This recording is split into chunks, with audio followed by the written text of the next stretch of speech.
The candle flickered between us, or rather between me and the empty chair where my wife should have been sitting. Marcello's hadn't changed in 6 years. Same white tablecloths, same soft jazz playing in the background, same corner booth where I'd gotten down on one knee and asked Lauren to marry me. The waiter had been hovering for 20 minutes now, refilling my water glass with increasing awkwardness. I checked my phone again. 7:23 p.m. Our reservation was for 7 sharp. Sir, would you like to order an appetizer while you wait? The waiter asked. His smile practiced, but I caught the pity in his eyes. He'd seen this before. Husbands abandoned at anniversary dinners, birthdays forgotten, promises broken over candlelit tables. Just a whiskey, I replied. Neat. The amber liquid burned going down, but it was nothing compared to the fire building in my chest. I pulled out my phone and typed, "Where are you?" Reservation was for 7. Send. The blue checkmark appeared instantly. Message delivered. No response. I found myself remembering how we met 8 years ago at Sarah's housewarming party. Lauren had been laughing at something her friend said, head thrown back, auburn hair catching the light. She wore this emerald dress that hugged her curves perfectly. When our eyes met across the room, everything else faded. We spent 3 hours talking about travel, food, books. She'd backpacked through Europe after college. I'd done a month in Southeast Asia. We bonded over our mutual obsession with authentic carbonara and our shared dream of seeing the northern lights. Our first date lasted 14 hours. Coffee turned into lunch, lunch into a museum visit, museum into dinner, dinner into drinks, drinks into walking the city until sunrise. By month 3, she had a drawer at my place. By month 6, we were talking about rings. The proposal was perfect. Right here at Marcello's, her favorite restaurant. I'd hidden the ring in her tiramisu, cliché, but Lauren loved romantic gestures. Yes. Yes, of course. She had cried that night, tears streaming down her face as the entire restaurant applauded. The owner had sent over champagne. We were golden, untouchable, invincible. Our wedding was everything we'd dreamed of. Outdoor ceremony at the Botanical Gardens. Sunset vows, Lauren in a flowing white dress that made my breath catch in my throat. The honeymoon in Santorini was pure magic. Azure waters, whitewashed buildings, making love on terraces overlooking the Mediterranean. For 4 years, we were that couple everyone envied at dinner parties. We had good jobs, me as a financial consultant at Meridian Investments, Lauren as a project coordinator at a marketing firm downtown. Every January, we'd plan our big vacation. Costa Rica for zip-lining and rainforests, Barcelona for architecture and tapas. We talked constantly about upgrading from our modest 2-bedroom house to something with a backyard for kids. I want to wait until I make senior coordinator, Lauren would say. More money, better benefits for when we have babies. That makes sense, I always agreed. Everything felt right, perfectly timed, beautifully planned. But 6 months ago, something shifted. Lauren started working later, not just occasional deadlines, but 2-3 nights a week. The intimacy dried up, not just sex, but the small touches that made us us. No more morning kisses while she got ready for work. No more curling up against me during Netflix binges. When I tried to talk about it, she blamed work stress.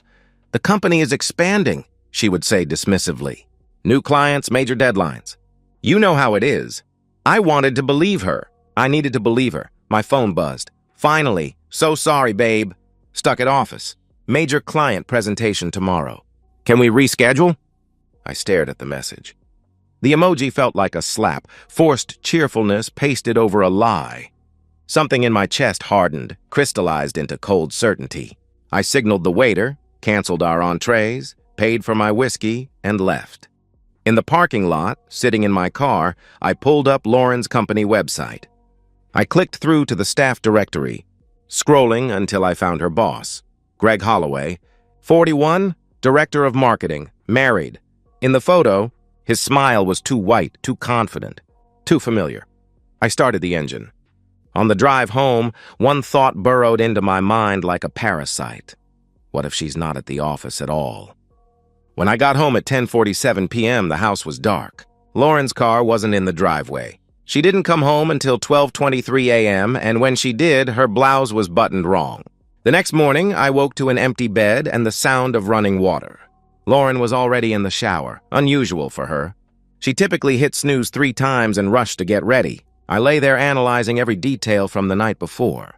When she'd finally come home at 12:23 a.m., she'd kissed my forehead. I'd pretended to be asleep and whispered, "Sorry, babe." But her perfume was wrong. Not the vanilla and jasmine scent I'd bought her for Christmas. This was heavier, muskier, masculine.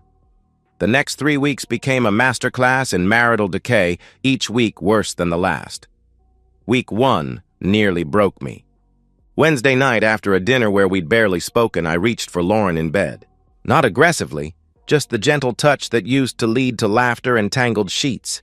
She stiffened like I'd shocked her. "I'm exhausted, Nathan." "Please," she said without looking at me. The rejection hit like a physical blow. I pulled my hand back, heart hammering. Thursday, desperate to salvage something, I suggested a weekend getaway. Just us. No work, no stress. "Maybe that bed and breakfast in wine country you loved," I offered hopefully. Her eyes didn't meet mine. "I can't. We have a huge pitch next Monday." "It's Thursday." "The pitch is Monday. We could leave Friday afternoon, come back Sunday." "Nathan, no," she interrupted sharply. "I need to prepare. This is important for my career, her career. When had it become more important than us?" Week 2, the late nights intensified. Monday, Tuesday, Thursday. She rolled in past 11 p.m. each time, exhausted and distant. Tuesday night, something snapped. At 9:30, I called her office, hands shaking. "Meridian Marketing, this is Jennifer," a cheerful voice answered. "Hi, I'm trying to reach Lauren Brooks." "This is her husband," I said carefully. "Oh, everyone left by 6:30 today, sir." "The office is locked up," she replied matter-of-factly. My stomach dropped. "Are you sure?" "Maybe she's in a conference room?" "No, sir, I lock up myself." "Building's been empty for hours," she confirmed. When Lauren came home at 11:15, I was waiting in the kitchen. "How was the office?" I asked casually. She didn't hesitate. The lie rolled off her tongue like silk. "Crazy. We were there until just now. Greg had us reviewing the client account until we could barely see straight." Greg. She'd never mentioned working directly with Greg before. I started checking things, small things at first. Her car's odometer showed 47 extra miles one day when her office was only 12 miles away. Her phone, previously an open book between us, suddenly required a passcode. Most damning was the receipt that fell from her jacket pocket while I was hanging it up. The Meridian Hotel Restaurant. Last Thursday, 8:47 p.m. She told me she was working late that night. Week 3. I became someone I didn't recognize, a detective in my own marriage. Wednesday at 7 p.m., I drove past her office. Her car wasn't there. My pulse hammered as I circled downtown, some sick part of me hoping I was wrong, that I'd find her car at the office after all. I found it at the Meridian Hotel. I parked across the street, hands gripping the steering wheel. 45 minutes felt like hours. Then Lauren emerged with a man in an expensive suit, Greg Holloway, exactly as he looked in the company photos. They weren't touching, but everything about their body language screamed intimacy. His hand hovered near the small of her back as they walked. She threw her head back, laughing at something he said, the same laugh that had captivated me 8 years ago. I drove home in a haze, poured myself a scotch, and made a decision. Friday night, Lauren initiated intimacy for the first time in months. She was aggressive, almost desperate, like she was trying to erase something. My mind raced. Guilt? Cover-up? I froze, pulled away. "I'm not feeling well," I said flatly. She looked genuinely surprised, then hurt. "Oh, okay." I turned over, heart pounding. The thought burned through me. "I'm not touching you until I know where you've been and what you've done." The next morning, I opened my laptop and searched private investigator infidelity proof near me. The top result was Raymond Cross Investigations. I stared at the phone number, finger hovering. Then I dialed. Raymond Cross's office occupied the second floor of a strip mall between a tax preparation service and a nail salon. No nameplate on the door, just a number. The kind of place people visited when their lives were falling apart. Raymond was mid-50s, with the tired eyes of an ex-cop who'd seen this story play out 1,000 times. His office was Spartan, Metal desk, 2 chairs, filing cabinets, and a coffee maker that looked older than my marriage. "I think my wife is having an affair," I said, voice hollow. The words felt surreal leaving my mouth. He pulled out a yellow legal pad. "Tell me everything." I laid it all out, the late nights, the lies, the hotel, Greg Holloway. Raymond took notes in shorthand, asking occasional clarifying questions. No judgment, no sympathy, just business. "What's your goal here?" he asked when I finished. "Some people just want to know for sure. Others want ammunition." I didn't hesitate. "I want proof. Explicit, undeniable proof. The kind that ends her credibility completely." Raymond nodded slowly. "That'll take time and money. Basic surveillance. Photos of them meeting, entering hotels. That's straightforward. But if you want bedroom documentation, that's significantly more difficult and expensive. Hotel security, privacy laws, technical challenges. I don't care what it costs," I replied firmly. "I need everything." "Understood." "Give me 2 weeks," he said, sliding a contract across the desk. The retainer was $3,500. I wrote the check without blinking. Returning home that evening felt like entering enemy territory. Lauren was in the kitchen making dinner. Pasta primavera, my favorite. The domesticity felt obscene. "Hey, babe, thought I'd cook tonight," she chirped, stirring the sauce. She was smiling, affectionate, the loving wife I'd married. I recognized it now, a guilt cycle. After her late nights with Greg, she'd overcompensate with sudden bursts of attention. "Smells amazing," I replied, playing along perfectly. I complimented the meal, asked about her day at the office, kissed her goodnight. The facade was exhausting, but necessary. I couldn't tip my hand. 1 week passed like walking through quicksand. Raymond sent a preliminary report via encrypted email, 16 documented instances of Lauren meeting Greg at various locations, restaurants, bars, 2 different hotels downtown. The photos were damning but not explicit. Kissing in parking lots, Greg's hand on her lower back, Lauren laughing with her head tilted back in that way that used to be mine alone. I forwarded everything to my cloud storage, then deleted the files from my phone. The paranoia was consuming me, checking my browser history, clearing my call log, acting normal while my world collapsed in high-definition detail. The second week nearly broke me. Wednesday night, Lauren tried to initiate intimacy again. I was trapped, refused too often, and she'd know something was wrong. I gave in, but it was mechanical, hollow, my mind racing with images of her with Greg. Afterward, she curled against me. "I love you," she whispered. I stared at the ceiling, silent. The words stuck in my throat like broken glass. "Day 12, Raymond called. "I've got what you need." "Can you meet tomorrow?" he asked. "What time?" I answered immediately. "Noon." "Come alone." I took a long lunch, hands shaking as I drove to his office. Raymond handed me a flash drive like he was passing state secrets. Hotel surveillance from Monday night. They were at the Meridian. "I've got external shots of them entering, time-stamped, but also—" He paused. The hotel room window faced the parking structure. I was able to get clear documentation through the sheer curtains with a telephoto lens.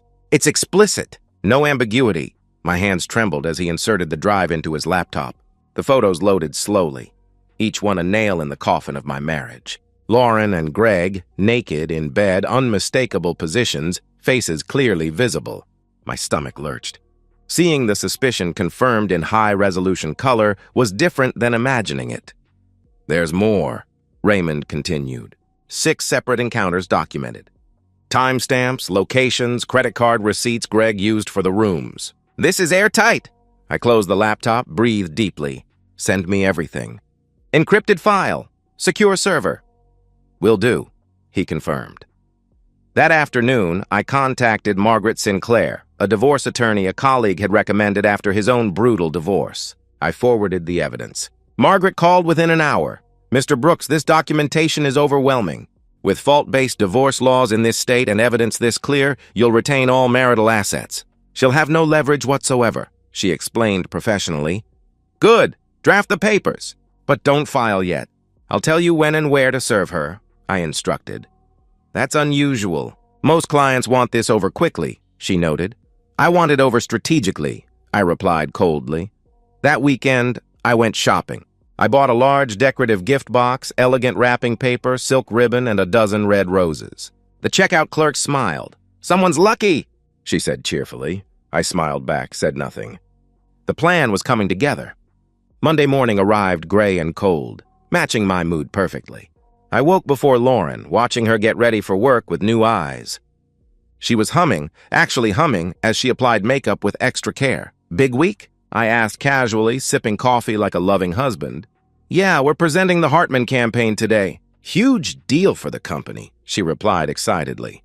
She kissed my cheek, her lips soft and warm. "Wish me luck." "Good luck," I said, tasting bile. "You're going to need it." After Lauren left, I moved with military precision.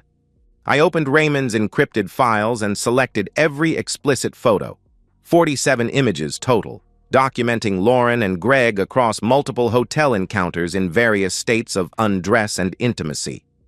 Each image was time-stamped, geotagged, irrefutable.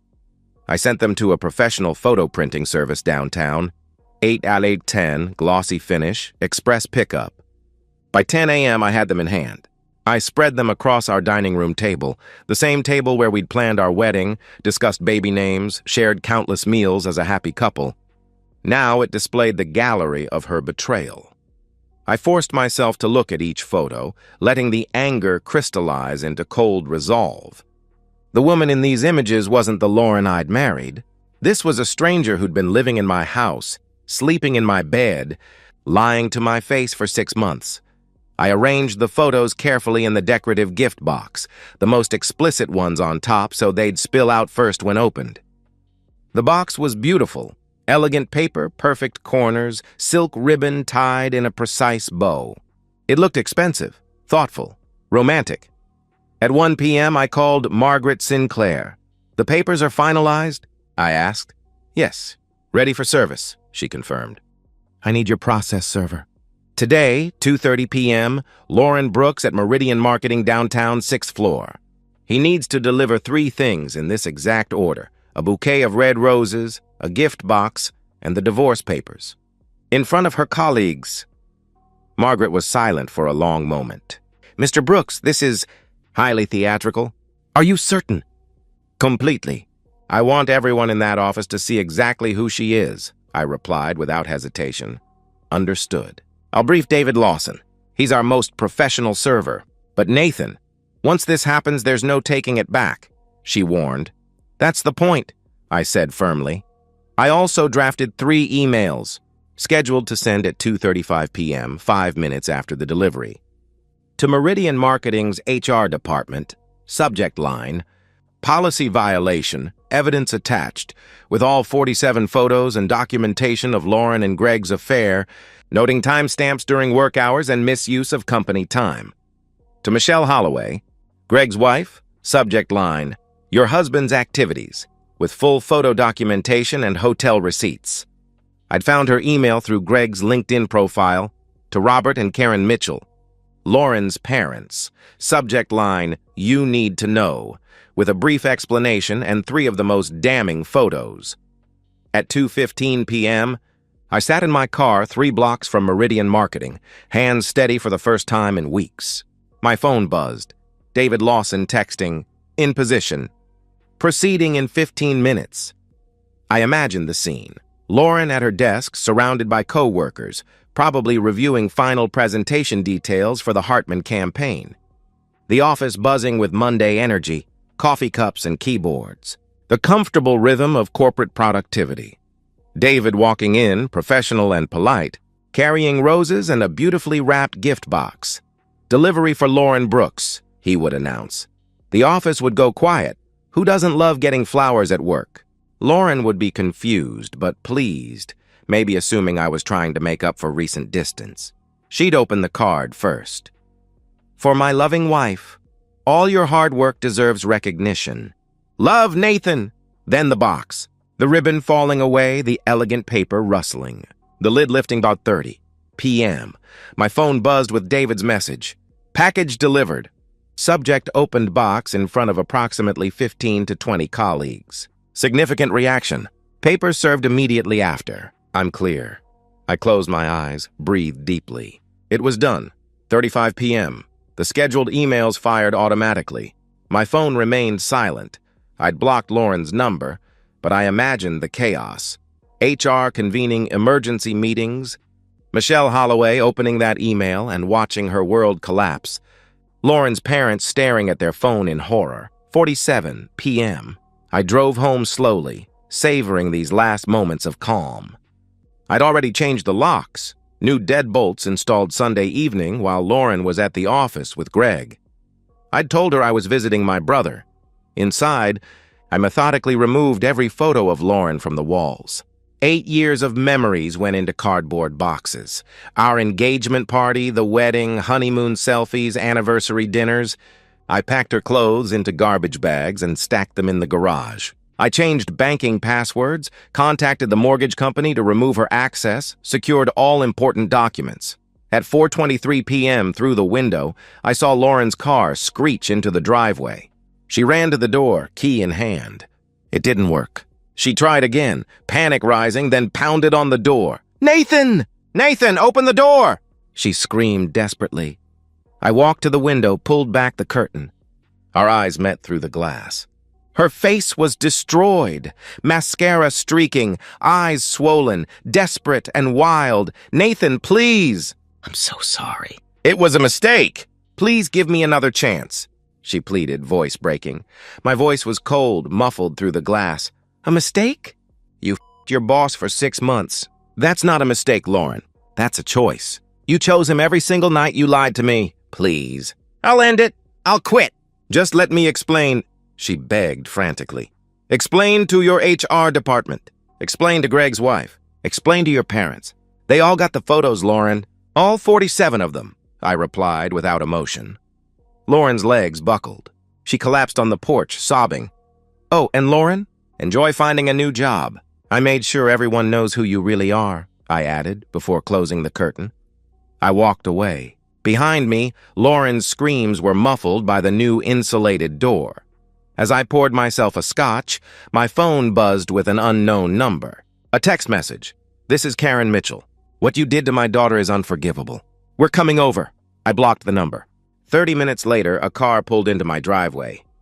Karen and Robert Mitchell arrived at 5:47 p.m. in their silver Honda Accord, the same car they'd driven to our wedding rehearsal dinner 4 years ago.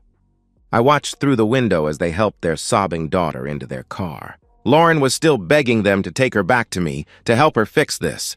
Karen's face was granite. I didn't open the door. I simply watched them leave. Later that evening, Margaret Sinclair called with updates that felt like battlefield reports. "Nathan, the HR email had immediate effect. I'm hearing through professional channels that both Lauren and Greg have been suspended pending investigation. The company is furious. Apparently they were using company resources, meeting during work hours, even charging some hotel rooms to corporate cards for client entertainment," she reported. "Good," I replied. "There's more." Michelle Holloway's attorney contacted our office. "She's filing for divorce and specifically wanted to thank you for the evidence. Apparently, she'd suspected for months but never had proof. She's going for full custody and maximum alimony," she continued. I felt no satisfaction, only exhausted relief. "What about Lauren?" "She's tried calling my office 14 times since 3 p.m. I've instructed staff not to accept her calls.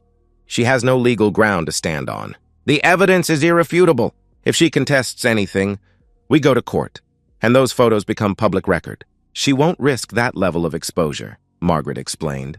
That night, my phone rang. Robert Mitchell calling from a different number I hadn't blocked yet. Against my better judgment, I answered. "Nathan," his voice was broken, "aged 10 years in 1 day. I'm calling to apologize." "Robert," I started. "Let me finish," he interrupted. We went home after picking up Lauren. She tried to explain to minimize it. "It was just a few times. It didn't mean anything. Nathan's overreacting." "But then your email arrived." His voice cracked. "All those photos. We saw the timestamps. 6 months of lies. 6 months of betraying the man who loved her." I stayed silent. "I slapped her, Nathan. My daughter. I've never hit her in her life, but seeing those images..." He choked up. "Karen and I raised her better than this. We taught her values, integrity, respect for marriage. To see her like that, to see what she did to you and your marriage, "She's not welcome in our home, not now. Maybe not ever. Where is she now?" I asked. "We dropped her at a roadside motel. Paid for 3 nights. That's all we could stomach. She kept crying, begging us to help her fix it, to call you, to make this go away. Karen told her," his voice hardened, "Karen told her there's no fixing this, that she made her choices, and now she lives with the consequences." Robert hung up. I sat in the dark living room, the house silent except for the clock ticking, marking time in my new reality. Over the next 2 days, the fallout accelerated like an avalanche. Day 2. Meridian Marketing's HR completed their investigation with corporate efficiency. Both Lauren and Greg were terminated for violation of company ethics policies, misuse of company resources, and creating a hostile work environment. The terminations were with cause, meaning no severance, no references, their professional reputations obliterated. Day 3. Michelle Holloway's divorce filing became public record. Greg's father, a prominent local businessman, learned about the scandal through social media gossip. His response was swift and public, a Facebook post disowning his son. "I did not raise a man who destroys families," he wrote. "Margaret informed me that Greg and Lauren had tried contacting each other, but Michelle's attorney filed a restraining order preventing any communication between Greg and the other woman. They were cut off from each other. The affair that destroyed their lives couldn't even offer mutual comfort. Lauren's carefully curated social media life evaporated. Friends who'd celebrated her promotions and anniversary posts blocked her. Her image as the successful, ambitious professional dissolved overnight. I watched it all from a distance, detached. I felt no joy in their suffering, but no regret either. Just emptiness where my marriage used to be. 3 days later, I found a handwritten letter slipped under my door. I stared at it for 3 days before finally opening it. The words inside were desperate, broken. I read it once, then burned it in my fireplace without responding. 60 days later, the divorce was finalized. Lauren didn't contest. Her attorney advised it was pointless with the evidence Margaret possessed. I retained the house, all savings, investments, everything. Lauren received nothing except the clothes I'd bagged in the garage. Through mutual acquaintances, I learned about Lauren's aftermath. She'd left town quietly, like a criminal fleeing the scene. Moved to Kansas City using her maiden name. Couldn't find work in marketing anywhere. The scandal followed her online, viral in professional circles. She was working retail at a Target, living in a studio apartment, alone. Greg Holloway's destruction was more complete.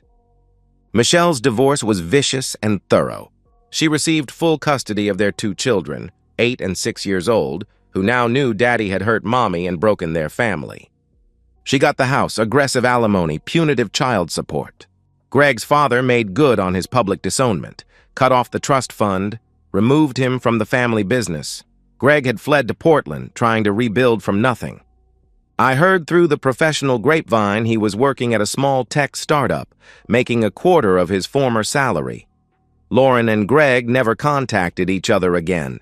The affair that destroyed everything between them dissolved the moment real consequences arrived. Whatever they thought they had wasn't strong enough to survive the wreckage they'd created. I sold the house, too many memories embedded in every wall, and moved across town. I bought a small condo, modern and clean, with no ghosts in the rooms. A colleague asked how I was doing 6 months later. I considered the question carefully. "I'm not happy yet, but I'm not destroyed either. That's enough for now," I answered honestly. I started therapy, not because I was broken, but because I wanted to understand how I'd missed the signs, how to trust again someday. The therapist told me betrayal is a choice the betrayer makes, not something the betrayed causes.